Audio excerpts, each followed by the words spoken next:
José, tiene el uso de la palabra el doctor Jaime Melo, presidente de ANIR. Doctor Jaime Melo, por favor, haga uso de la palabra. Muy buenos días para todos. ¿Me escuchan bien, cierto? Sí, perfectamente.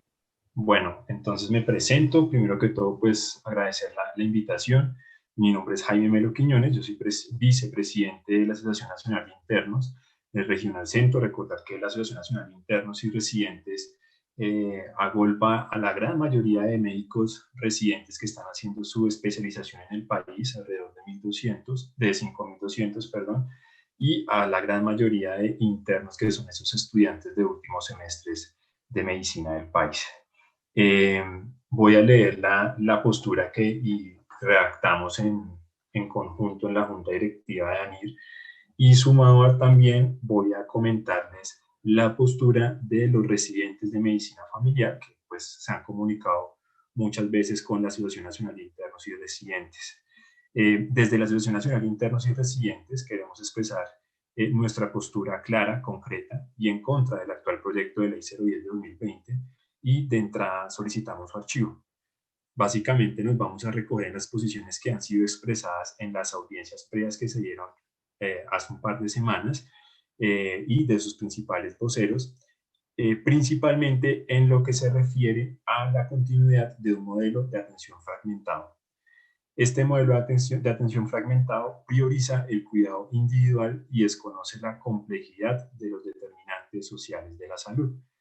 Eh, para mi sorpresa, al leer el proyecto de ley, me llamó muchísimo la atención que en el mismo proyecto de ley haya errores de redacción donde confunden un poco la definición de determinantes sociales de la salud, pues cosa que pues llama mucho la atención.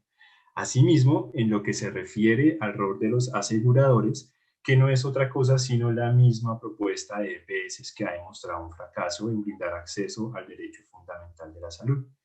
Puntualmente hoy, como Asociación Nacional de Internos y Residentes, que ya hemos hecho, de hecho sacamos 8 puntos de los cuales queremos discutir acerca de este proyecto de ley. Teniendo en cuenta el tiempo, vamos a referirnos principalmente en uno, y es al capítulo 8. El capítulo 8, que es titulado Talento Humano en Salud, en su artículo 43, en el parágrafo 1, establece que el trámite para la aprobación de los registros calificados de programas de posgrados de salud dependerá de las necesidades de oferta y demanda.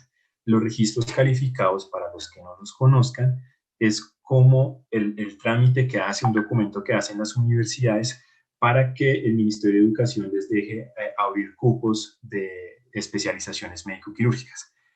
Lo anterior vulnera el principio de autonomía universitaria que está consagrado en la Carta Política en su artículo 69, así también como los artículos 28 y 29 de la Ley 30 de 1992.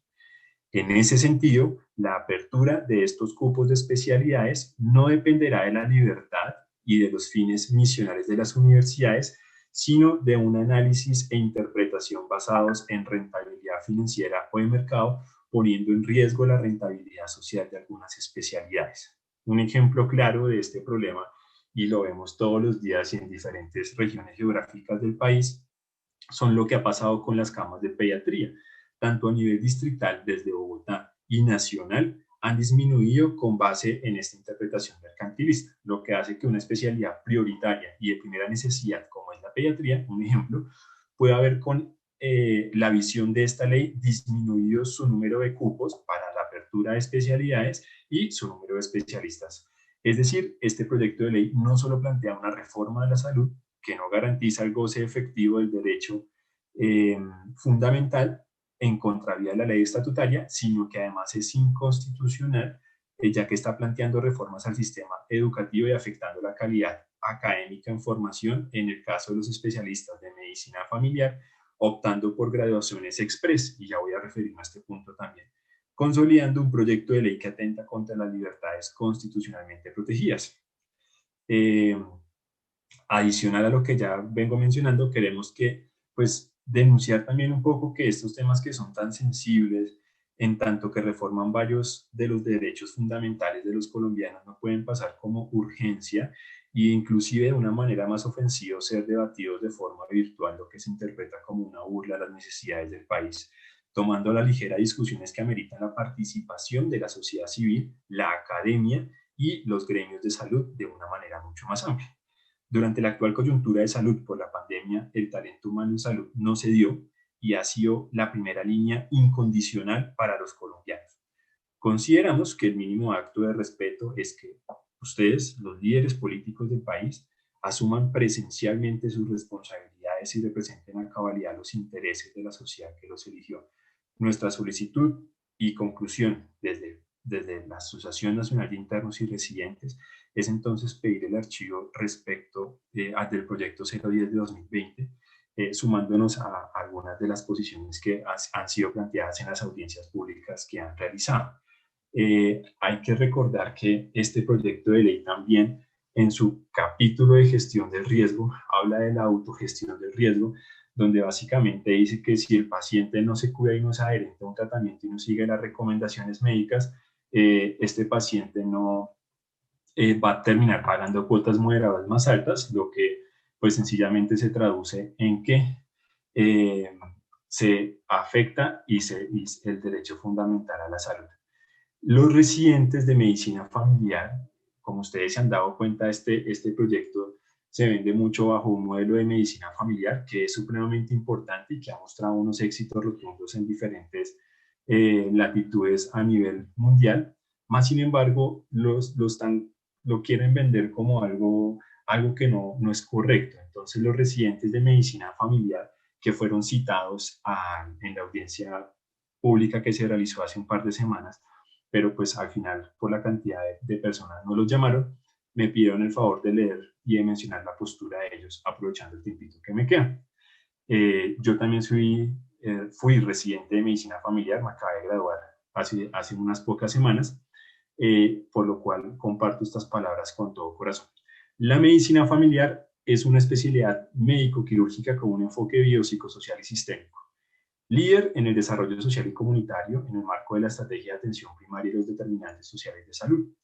Lo anterior constituye fundamentos teóricos diferenciales que requieren un proceso formativo riguroso que permite responder a las necesidades de nuestro país en la búsqueda de la integralidad de la atención a través de políticas como el país y los modelos de atención como el MAITE, con el fin de lograr disminuir de la mortalidad, mejorar la calidad de vida, por lo que se hace necesario que durante la formación del médico familiar se garantice el desarrollo de competencias para los diversos ámbitos clínicos, comunitarios, investigativos y educativos.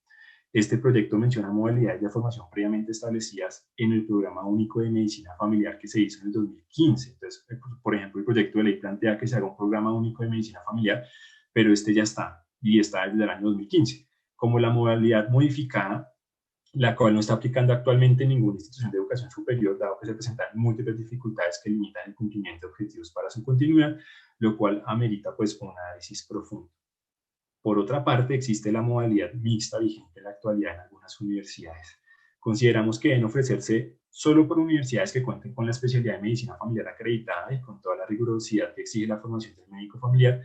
No se está de acuerdo con la modalidad de formación virtual mencionada en el mismo proyecto de ley, ya que esto atenta contra la calidad en la formación del especialista líder en la atención primaria. Les recuerdo que en este proyecto de talento humano también dice que los médicos familiares pueden tener, los residentes de medicina familiar, que tienen que hacer 3 años de residencia, que son los programas de medicina familiar, son los que tienen mayor porcentaje de acreditación de alta calidad en el país. El proyecto básicamente plantea que el primer año de internado, que es el último año de pregrado, se puede homologar como primer año de residencia. El año de rural, en el cual uno no tiene ninguna supervisión docente ni ninguna supervisión académica, porque uno sencillamente está en cualquier pueblito de Colombia ayudando a la población, donde uno está 24 horas del día ayudando a la población y no está haciendo seminarios, haciendo talleres, haciendo presentaciones académicas. Lo valen como segundo año de especialización y dicen que el tercer año de especialización puede hacerse de manera semipresencial o inclusive virtual, es decir, graduar médicos de manera virtual. Esto es algo totalmente antiético, anti todo. Si yo les digo a ustedes que si el día de mañana ustedes tienen un dolor abdominal, van al médico y les dicen que tienen una apendicitis y lo va atender el cirujano A o el cirujano B. El cirujano A es un cirujano que hizo 4 años de su residencia en una clínica, operó todos los días, tuvo prácticas asistenciales las 24 horas del día, operó 70.000 apéndices, versus un cirujano B que hizo un curso virtual de cómo se debe operar. ¿Ustedes de quién se dejan operar? Muy probablemente se van a dejar operar es del que estuvo operando, hizo la parte práctica. La educación virtual en medicina es muy importante y es un coadyuvante, más sin embargo, en una especialidad tan importante como la medicina familiar, dejar su educación de manera virtual es algo totalmente ilógico. Respecto a la consideración del examen único nacional, el proyecto de ley también plantea que se hace un examen único nacional para acceder a las especialidades. Es llamativo para nosotros como residentes de medicina familiar cómo se refieren a garantizar las condiciones de competencia y equidad y al mismo tiempo excluyen a la especialidad de medicina familiar de dicha evaluación. Es decir, el examen único nacional es para acceder a un cupo de una especialidad médico-quirúrgica en Colombia, pero dentro de estos cupos no va a estar la medicina familiar. Entonces, pues esto evidentemente vulnera a los residentes de medicina familiar porque dicen, ¿cómo así? Prácticamente me están diciendo que no voy a ser especialista, sino voy a ser un médico que hice un curso semipresencial o virtual durante un año y ante eso me colocan un título de un médico con énfasis en medicina familiar o alguna cosa así, cuando somos especialistas. Hay otros procesos de admisión de admisiones diferentes, excluyentes, que pueden en tela de juicio la calidad de la formación de quienes ingresen a la especialidad y va a contribuir a aumentar las diferencias y el rechazo de otras especialidades frente al modelo de atención integral que se pretende establecer, probablemente por considerarlo de menor calidad, pues es algo lógico. Más que incentivar otras modalidades de formación en pro de aumentar el número de médicos familiares en el país, a expensas de disminuir la calidad y rigurosidad en el proceso de admisión, se hacen necesarias otros tipos de estrategias que incentiven la formación de médicos familiares, como el mejoramiento de las condiciones laborales de los profesionales de salud, la dignificación del rol del médico familiar con el valor social, clínico y académico que merece, la disminución de los costos de las matrículas de posgrados, el aumento del número de cupos para la formación de especialistas, incentivos académicos como becas y la unificación de los criterios de formación en pregrado basada en atención primaria en todos los programas del país. Es decir, el proyecto quiere meter más médicos familiares y es importantísimo y es muy cierto que se requieren muchísimos médicos familiares, pero yo tengo dos formas de hacerlo. Una forma de hacerlo es incentivando a los hospitales a que creen más cupos de trabajo para médicos familiares, que en sus modelos de atención metan a la medicina familiar, sobre todo en la parte pública, ya que el 95% de los médicos familiares del país trabajan en el sector privado porque en el sector público no saben qué es la medicina familiar. Pero el proyecto lo que plantea es hagámoslo de una manera que inclusive se podría decir hasta mediocre, y es a cualquier médico que haga un curso virtual de 1 año, 6 meses, ya póngale un título de médico familiar, cuando esto es algo totalmente ilógico. Es por lo anterior que los residentes de medicina familiar del país, es decir, los residentes de 11 facultades de medicina familiar, consideran que este proyecto de ley debe ser archivado, pues atenta contra la calidad, no solo de la garantía del servicio a la salud de las poblaciones más vulnerables, sino también a la calidad de la formación de la especialidad. Si bien en el contexto normativo actual se hace necesaria la formación de un número importante de médicos familiares, los espacios y condiciones laborales actuales para su desempeño no corresponde a las expectativas de esta especialidad médica, tomando como referente a las demás especialidades médicas del país. Es decir, tanto la ANIR, la Asociación Nacional de Internos y Residentes, inclusive los residentes de medicina familiar de Colombia, están pidiendo que se archive este proyecto y pues que construyamos una reforma a la salud entre todos de una mejor manera. Muchas gracias. Muchas gracias a usted, doctor Jaime Melo. La doctora Cecilia Vargas, por favor.